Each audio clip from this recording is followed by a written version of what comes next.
चलिए बनाते हैं आज कुछ ऐसा मीठा जिसे खाना खाने के बाद अक्सर मन कर जाता है मीठा खाने का। मीठे की गर्मी तो पूरी होगी होगी और साथ में आपका खाना भी डाइजेस्ट हो जाएगा। कुछ ऐसी चीज़ बनाते हैं। Hello friends, welcome back to my YouTube channel. स्वागत है आपका अन्नू की रसोई में। अक्सर खाना खाने के बाद कुछ मीठा खाने का मन कर ही जाता है और मैंने बनाए हैं ये स्वीट स्नैक्स टेस्टी से बिस्किट, वो भी बची हुई चाशनी से। चाशनी भी बची हुई थी और कुछ मीठा खाने का मन भी हो रहा था।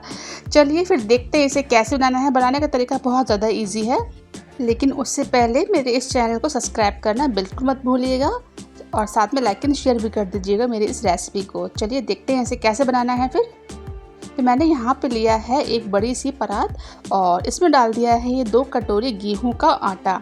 मैंने इसमें गेहूं का आटा यूज़ किया है, अगर आप चाहें तो मैदा भी ले सकते हैं। और साथ ही इसको खस्ता करने के लिए मैंने यहाँ पे डाली है ये 2 चम्मच सूजी। सूजी हमें अच्छे बड़े चम्मच भर करके डालनी है। काफ़ी अच्छा क्रिस्पी बनते हैं इससे, काफ़ी अच्छी तरीके से क्रिस्पी बनेंगे हमारे बिस्किट। तो 2 चम्मच ही डालिएगा और साथ में ही डाल देनी है ये 1 चम्मच सौंफ। और मैं इसमें इलायची नहीं डाल रही हूँ क्योंकि चाशनी जो मैंने बना रखी थी उसमें पहले से ही इलायची पाउडर मिक्स था, तो इसलिए मैंने इसके अंदर इलायची नहीं डाली है। तो अगर आप चाहें तो डाल सकते हैं। और साथ में ही मैंने यहाँ पे डाल दिया है ये 2 चम्मच देसी घी। तो देसी घी भी डाल सकते हैं या फिर इसके अंदर आप ऑयल भी डाल सकते हैं या फिर देसी घी, कुछ भी ले लीजिएगा। और उसको इस तरीके से हमें मोयन देना है। देखिए आटे में ये जो बिस्किट है मैंने बची हुई चाशनी से बनाए हैं। अगर आप चाहें तो इसके लिए फ्रेश चाशनी भी बना सकते हैं, लेकिन बची हुई चाशनी का क्या करना चाहिए, कैसे इस्तेमाल करें, क्योंकि फेंकी तो जाती नहीं है। काफ़ी अच्छी तरीके से हम उसे बनाते हैं, काफ़ी चीनी होती है, तो इसलिए इस तरीके से इस्तेमाल कर लीजिएगा अगर आपके पास ही बच जाती है तो देखिए मैंने यहाँ पर ली है ये चाशनी। इसको मैंने हल्का सा गुनगुना कर लिया है। अब चाशनी ज़्यादा मत लीजिएगा, जितनी मैंने ली है 1 कटोरी इतनी ही लेनी है हमें। अगर आपने चाशनी ज़्यादा कर दी, आटा कम ले लिया, तो फिर वो क्या होगा, आटा जो है ना ऑयल में जाके बिखरने लग जाएगा। आप कोई भी शेप दे देंगे ना, वो बिखरने लग जाएगी, टूटने लग जाएगी ऑयल में। तो इसलिए चाशनी को ज़्यादा नहीं करना है। अगर ऐसा हो जाता है तो आप इसके अंदर सूखा आटा गेहूं का और मिक्स कर लीजिएगा, तो फिर वो ठीक से बनने लग जाएंगे। ये मैंने आपको काफ़ी इंपॉर्टेंट चीज़ बताई है, इसको ध्यान रखिएगा। तो आटे को हमें लगा करके बस 10 मिनट के लिए छोड़ देना है। इसका आटा हमें थोड़ा सा टाइट लगाना पड़ेगा, लूज़ नहीं लगाना है, हल्का सा टाइट ही लगाइएगा। तो आटे को 10 मिनट बाद हमें इस तरीके से इसको ठीक कर लेना है और इसकी इस तरीके से बड़ी बड़ी लोई बना लेनी है, क्योंकि हम इसे बेलेंगे इसलिए।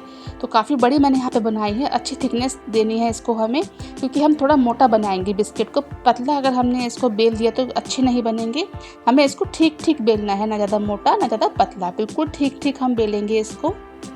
तो पूरे ही चकले पर हमें इसको बेल लेना है। और चिंता मत करिए, बिल्कुल भी नहीं चिपकेगा, क्योंकि हमने इसके अंदर घी का मोयन दिया है इसलिए। तो बिना चिपके ही आप इसको बेल पाएंगे आसानी से। तो देखिए, अगर आपको मेरी रेसिपी अच्छी लग रही हो तो प्लीज़ सब्सक्राइब करना मत भूलिएगा, साथ में लाइक एंड शेयर ज़रूर कर दीजिएगा, क्योंकि बची हुई चाशनी को कैसे इस्तेमाल करना है ये मैंने इसमें बताया है। तो जब आप इसे पूरी तरीके से बेल लेंगे, पूरे चकले पे फैला लेंगे इस तरीके से, फिर हमें लेना है एक फोक और उसकी मदद से हमें इसमें छोटे छोटे से छेद कर देने हैं, जिससे कि जब हम इसको फ्राई करेंगे तो ये फूलेगा नहीं। और इसको शेप देने के लिए मैंने यहाँ पे लिया है एक वाटर बोतल का ढक्कन यहाँ पे लिया है और इसको इस तरीके से इसमें शेप दे दिया है। तो आप गोल शेप भी दे सकते हैं या स्क्वायर देना चाहते हैं तो वो भी दे सकते हैं। तो मेरे पास स्क्वायर शेप का ये ढक्कन था तो मैंने यही ले लिया है। बची हुई चाशनी से हम और क्या क्या बना सकते हैं ये रेसिपी मैं पहले ही शेयर कर चुकी हूँ आपके संग। अगर आप चाहें तो इनको देख सकते हैं, मैं आई बटन पे इनको लगा दूंगी, आप क्लिक करके देख लीजिएगा। तो देखिए यहाँ पर मैंने इनको शेप दे दिया है, जो एक्स्ट्रा आटा निकला था उसको हटा दिया है। अब उसी ढक्कन से हमें वापस से इसको शेप देना पड़ेगा, जिससे कि इसके जो किनारे हैं ना एकदम गोल हो जाएंगे। ये देखिए एकदम शेप में आ जाएंगे। अभी थोड़े से ख़राब हो रहे हैं, ये देखिए साइड के जो एजेस है वो थोड़े से निकले हुए हैं, तो उसको हमें इस तरीके से वापस से शेप देना है। इसको लगाना है और वापस से हिला देना है, तो बस अपने आप ये शेप में आ जाते हैं। ये देखिए इसी तरीके से कर लीजिएगा। अगर आप चाहें तो इसको कोई और शेप भी दे सकते हैं, आप चाहें तो नाइफ से भी इसको कट कर सकते हैं, जैसे हम नमक पारे बनाते हैं ना, बस वैसे ही। इसी तरीके से सारे के सारे मैंने यहाँ पर बना के रेडी कर लिए थे। जब तक मैं ये काम कर रही थी मैंने ना स्लो गैस पर ऑयल पहले से ही गर्म होने के लिए रख दिया था। तो ऑयल भी हल्का गर्म हो चुका है। तो अब हमें इसको ऑयल टेम्परेचर भी चेक कर लेना है। हल्के गर्म ऑयल में ही हमें इसको छोड़ना है। तो मैंने छोटा सा एक पीस यहाँ पे डाल के देखा था, हल्के बुलबुले आ रहे थे उसमें। तो बस ऐसा ही हमें ऑयल चाहिए, एकदम खौलता हुआ गर्म तेल हमें नहीं चाहिए इसको फ्राई करने के लिए, वरना ये खस्ता नहीं बनेंगे। गैस की फ्लेम को स्लो रखिएगा और कढ़ाई में जितने एडजस्ट हो जाएं उतने ही डालिएगा। जितनी इसमें स्पेस हो, एकदम से सारे मत भर दीजिएगा वरना इसको पलटने में फिर दिक्कत होगी। चम्मच से इसको पलटिएगा जिस तरीके से मैं पलट रही हूँ ना, लेकिन जब ये एक साइड से सिक जाए तभी इसको पलटना है। और जब ये सिक जाएंगे तो बिल्कुल भी नहीं टूटेंगे, ये देखिए।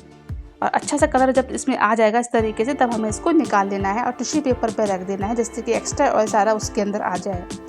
मैंने बाकी के बचे हुए भी इस तरीके से फ्राई कर लिए थे।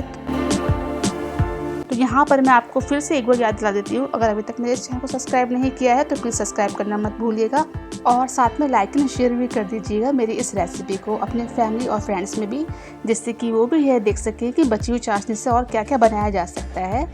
तो देखिए सारे के सारे मैंने यहाँ पर फ्राई करके रख लिए थे। हल्के से ठंडे होने के बाद ये काफ़ी ज़्यादा क्रिस्पी हो जाते हैं और आप इन्हें एयर टाइट कंटेनर में भर के रख सकते हैं।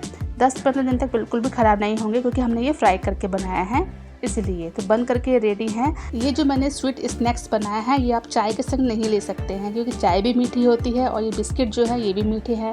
तो इसलिए आप इससे बेहतर होगा कि खाना खाने के बाद ही खाएं, जिससे कि आपका खाना भी डाइजेस्ट हो जाएगा क्योंकि मैंने इसके अंदर सौंफ जो डाली हुई है। तो बस जब कभी भी आपका खाना खाने के बाद कुछ मीठा खाने का मन करेगा तो आप ज़रूर ट्राई करिएगा, ज़रूर बनाइएगा।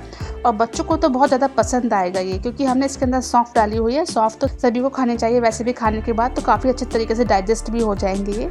और देखिए अगर आप ये मेरी वीडियो यूट्यूब पर देख रहे हैं तो चैनल को सब्सक्राइब कर लीजिएगा, अगर फेसबुक पर देख रहे हैं तो पेज को फॉलो भी कर लीजिएगा। तो मिलती हूँ फिर किसी ऐसे ही नेक्स्ट वीडियो में, तब तक के लिए bye bye and thanks for watching. जय हिंद, जय भारत, बाय बाय।